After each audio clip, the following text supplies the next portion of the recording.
Hello అండి అందరికీ, నేను మీ Anuradha. Welcome back to Anu KR vlogs.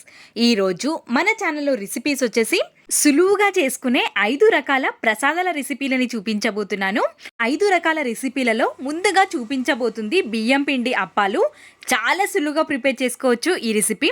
ముందుగా ఒక గిన్నెని తీసేసుకొని ఇందులోకి 1 కప్పు వరకు బియ్యం పిండి, 1 కప్పు వరకు గోధుమ పిండి, 1 కప్పు వరకు వేయించుకున్న సూజీ రవ్వని తీసుకోవాలి.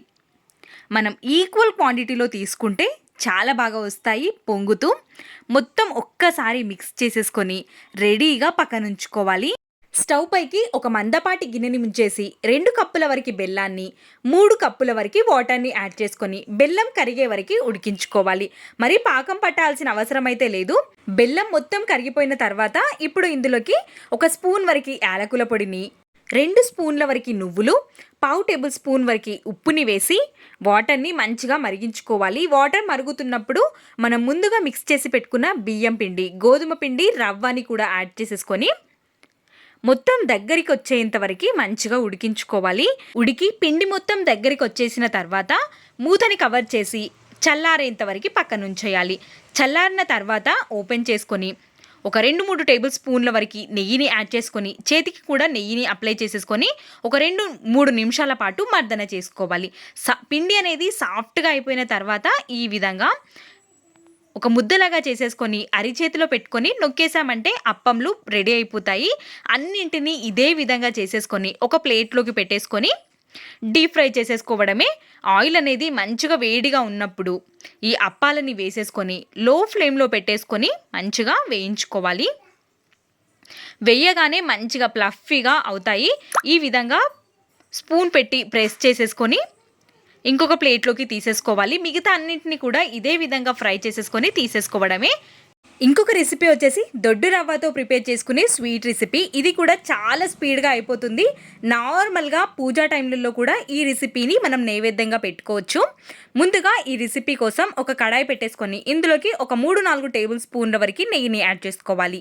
నెయ్యి వేడిగా అయిన తర్వాత మన ఇంట్లో ఉన్న అన్ని డ్రై ఫ్రూట్స్ని కట్ చేసుకొని యాడ్ చేసుకోవడమే. నేనైతే ఇక్కడ కాజు, బాదాం, కిస్మిస్ని తీసుకుంటున్నాను. ఇవి మంచిగా ఫ్రై అయిపోయిన తర్వాత ఒక ప్లేట్లోకి తీసేసుకొని ఒక 1/2 కప్పు వరకు రవ్వని యాడ్ చేసుకోవాలి. ఈ రవ్వని మనం మంచిగా వేయించుకోవాలి.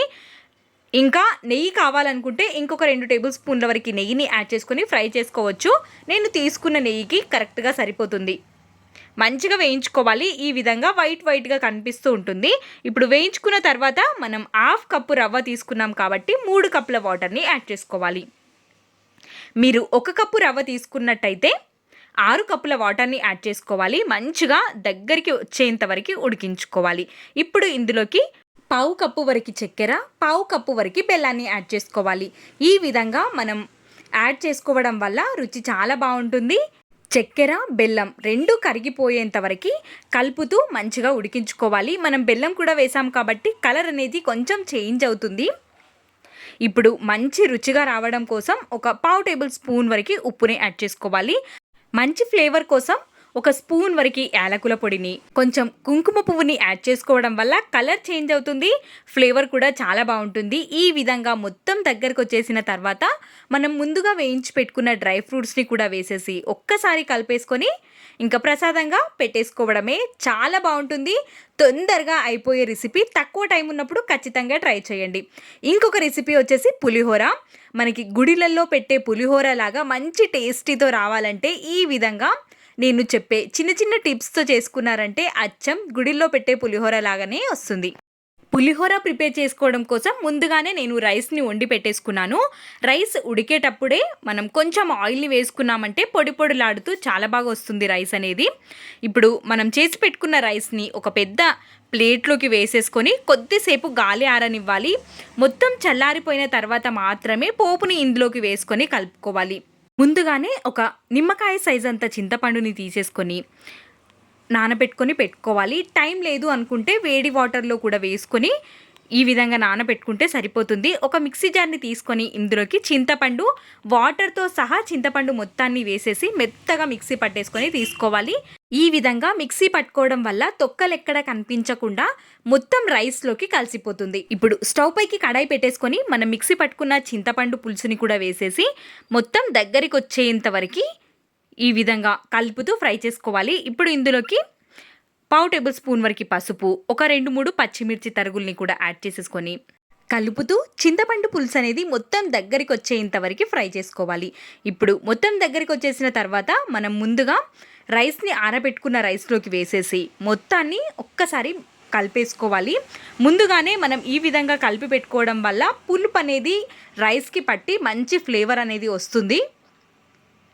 ఇప్పుడు ఇందులోకి పోపు కోసం కడాయిని పెట్టేసుకొని అందులోకి 3-4 టేబుల్ స్పూన్ల వరకు ఆయిల్ని వేసేసుకొని 1/2 టేబుల్ స్పూన్ వరకు ఆవాలు, 1/2 టేబుల్ స్పూన్ వరకు జీలకర్ర, 1 స్పూన్ వరకు మినప్పప్పు, గుప్పెడు పల్లీల్ని కూడా వేసేసుకొని ఒక 3 పచ్చిమిర్చిని, 4 ఎండుమిర్చిని, ఒక రెబ్బ వరకు కరివేపాకుని, 1/2 టేబుల్ స్పూన్ వరకు పసుపుని, రుచికి సరిపడ ఉప్పుని యాడ్ చేసేసుకొని 1/2 టేబుల్ స్పూన్ వరకు ఇంగువని ఖచ్చితంగా యాడ్ చేసుకోవాలి. అప్పుడే గుడిలో పెట్టే ప్రసాదం టేస్ట్ అనేది మనకు వస్తుంది. వేసేసుకొని మనం ముందుగా చింతపండుని కలిపి పెట్టుకున్న రైస్లోకి యాడ్ చేసేసుకొని కొంచెం చల్లారిన తర్వాత చేత్తో కలుపుకొని తీసుకుంటే సరిపోతుంది. గుడిలో పెట్టే ప్రసాదం టేస్ట్ వస్తుంది ఖచ్చితంగా మీరు ఈ విధంగా ప్రిపేర్ చేసుకుంటే. ఇంకొక రెసిపీని చూసేద్దాం, దద్దోజనం. ఈ రెసిపీ కూడా మ్యాక్సిమం అందరికీ తెలిసే ఉంటుంది. తక్కువ టైం ఉన్నప్పుడు ఏం చేయాలో అర్థం కానప్పుడు ఇది ప్రిపేర్ చేసుకోండి. ముందుగా మనం మెత్తగా వండి తీసుకోవాలి రైస్ని. 2 కప్పుల రైస్కి 2 కప్పుల పెరుగుని, 1 కప్పు వరకు వాటర్ని, రుచికి సరిపడ ఉప్పుని, 1/2 టేబుల్ స్పూన్ వరకు మిరియాల పొడిని కూడా వేసి మంచిగా కలిపేసుకోవాలి. కొంచెం గట్టిగా అనిపిస్తే ఇంకొక 1/2 కప్పు వరకు వాటర్ని కూడా యాడ్ చేసుకోవచ్చు.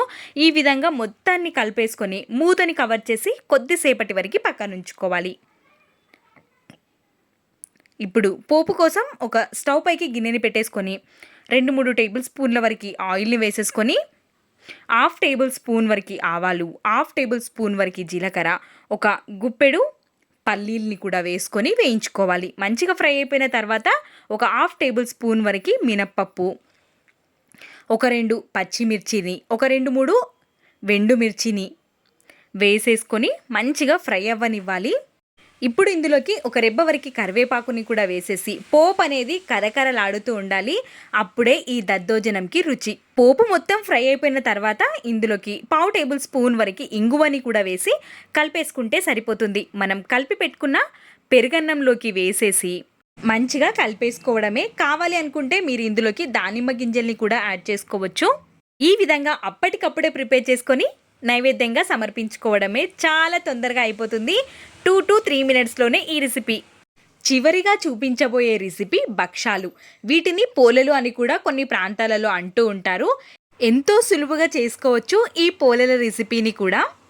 ముందుగా ఒక కుక్కర్ గిన్నెని తీసేసుకొని ఇందులోకి 1 కప్పు వరకు పచ్చిశనగపప్పుని తీసుకోవాలి. పచ్చిశనగపప్పుని కొంతమంది ముందుగానే నానబెట్టుకుంటూ ఉంటారు, కానీ నానబెట్టాల్సిన అవసరం లేదు. ఈ విధంగా తీసుకున్న పచ్చిశనగపప్పుని 2 సార్లు మంచిగా నీట్గా కడిగేసుకొని 2 కప్పుల వరకు వాటర్ని యాడ్ చేసుకోవాలి. 1 కప్పు పప్పుకి 2 కప్పుల వాటర్ కరెక్ట్గా సరిపోతాయి. కుక్కర్ పెట్టేసి ఒక 4-5 విజిల్లు రానివ్వాలి. 4-5 విజిల్లు వచ్చిన తర్వాత చల్లారేంత వరకు అదే విధంగా వదిలేసి పప్పు ఉడికి చల్లారేలోపు మనం పిండిని కలుపుకోవాలి. 2 కప్పుల వరకు గోధుమ పిండి, సగం కప్పు వరకు మైదా పిండిని తీసుకోవాలి. మనం అచ్చం మైదా పిండితో కూడా ఈ రెసిపీని ప్రిపేర్ చేసుకోవచ్చు. చిటికెడు మాత్రమే ఉప్పుని కూడా వేసి కొద్దిగా వాటర్ని వేస్తూ పిండి అనేది చాలా చాలా సాఫ్ట్గా ఉండాలి. అప్పుడే మనకి ఈ పోలెలు రెసిపీ చేయడం చాలా సులువుగా వస్తుంది. చూస్తున్నారు కదా, పిండి అనేది ఇంత సాఫ్ట్గా ఉండాలి. మనకి చేతికి అతుక్కపోతూ ఉంటుంది కాబట్టి మధ్యలో కొంచెం నూనెని కానీ నెయ్యిని కానీ వేసుకుంటూ పిండిని కలుపుకోవాలి. నేనైతే ఇక్కడ ఆయిల్ని తీసుకుంటున్నాను. కొద్దిగా వేసేసి పిండిని ట్యాప్ చేసుకుంటూ కలుపుకోవాలి. చాలా సాఫ్ట్గా ఉండాలి. ఇప్పుడు ఈ పిండిని పక్కన ఉంచేసి ఒక మిక్సీ జార్ని తీసుకొని ఇందులోకి 1 స్పూన్ వరకు సోంపు, 2 యాలకులు వేసేసి సగం కప్పు వరకు చక్కెరని యాడ్ చేసుకోవాలి. మెత్తగా మిక్సీ పట్టేసుకొని పౌడర్ లాగా చేసుకొని పక్కనుంచుకోవాలి. ఈలోపు పప్పు కూడా ఉడికి చల్లారిపోయి ఉంటుంది. పప్పుని ఓపెన్ చేసేసుకొని చూస్తున్నారు కదా, మెత్తగా అయిపోయింది. ఇంకా ఉడికించాల్సిన అవసరం లేదు. చిల్లున్న గిన్నెలోకి వేసేసుకొని వాటర్ని పప్పుని సపరేట్ చేసేసుకొని పప్పుని కొద్దిసేపు ఆరనివ్వాలి. ఆరిపోయిన పప్పుని ఒక మిక్సీ జార్లోకి వేసుకొని మనం ముందుగా పొడి చేసి పెట్టుకున్న చక్కెర పొడిని కూడా వేసేసి మెత్తగా మిక్సీ పట్టేసుకోవాలి. 1 కప్పు పప్పుకి 1 కప్పు చక్కెర అనేది కరెక్ట్గా సరిపోతుంది. చూసుకొని యాడ్ చేసుకోవాలి. మనకి ఈ కన్సిస్టెన్సీలో ఉంటే భక్షాలు చేయడానికి ఈజీగా వస్తుంది. ఇప్పుడు ఈ పూర్ణంని మనం ఈ విధంగా చిన్న చిన్న ముద్దలుగా చేసేసుకొని పక్కనుంచుకోవాలి. పోలీలు చేసుకోవడం చాలా ఈజీ అవుతుంది. ఇప్పుడు మనం తడిపి పెట్టుకున్న పిండిని తీసేసి ఇంకా కొద్దిసేపటి వరకు మర్దన చేసుకోవాలి. ఈ విధంగా మర్దన చేసుకోవడం వల్ల పిండి తేలికపడి మంచిగా వస్తాయి, సాఫ్ట్గా. ఇప్పుడు మనం చపాతీలు చేసుకునే పీటని తీసుకొని దానిపైకి ఒక బటర్ పేపర్ని కానీ కవర్ని కానీ తీసేసుకొని ఆయిల్ అప్లై చేసుకోవాలి. అతుక్కోకుండా ఉంటుంది. ఇప్పుడు పిండిలో నుంచి ఒక చిన్న ముద్ద పిండిని తీసేసుకొని ఇది చిన్న పూరీ సైజ్ అంతా చేత్తోనే నొక్కోవాలి. చేతికి ఖచ్చితంగా ఆయిల్ని కానీ నెయ్యిని కానీ అప్లై చేసుకుంటేనే మనకి పిండి అతుక్కోకుండా ఉంటుంది చేతికి. మధ్యలో మనం చేసి పెట్టుకున్న పూర్ణాన్ని కూడా పెట్టేసి మొత్తం కవర్ చేసేసి చేత్తోనే నెమ్మదిగా ప్రెస్ చేసుకొని తీసుకోవాలి. మరీ గట్టిగా ప్రెస్ చేసినట్టయితే లోపల పెట్టిన స్టఫింగ్ అనేది బయటికి వస్తుంది. కాబట్టి మధ్యలో ఆయిల్ని అప్లై చేసుకుంటూ చేతికి ప్రెస్ చేసుకోవాలి. వీలైనంత సన్నగా చేసుకోవాలి. ఈజీగానే మనం కవర్ వేసాం కాబట్టి సపరేట్ అవుతుంది. ఇప్పుడు స్టవ్ పైకి ప్యాన్ని పెట్టేసుకొని ఒక స్పూన్ వరకు నెయ్యిని కానీ నూనెని కానీ వేసేసుకొని మనం వేసుకున్న భక్షాలని కూడా వేసేసి మంచిగా కాల్చుకోవడమే. మీకు నెయ్యి ఫ్లేవర్ ఇష్టం అనుకుంటే నెయ్యితోనే కాల్చుకోండి. టేస్ట్ చాలా బాగుంటుంది. ఈ విధంగా చేసేసుకోవాలి. వీలైనంత సన్నగా చేసుకోవాలి. అప్పుడే రుచి చాలా బాగుంటుంది. అన్నిటినీ కూడా ఇదే విధంగా కాల్చుకొని తీసేసుకోవడమే.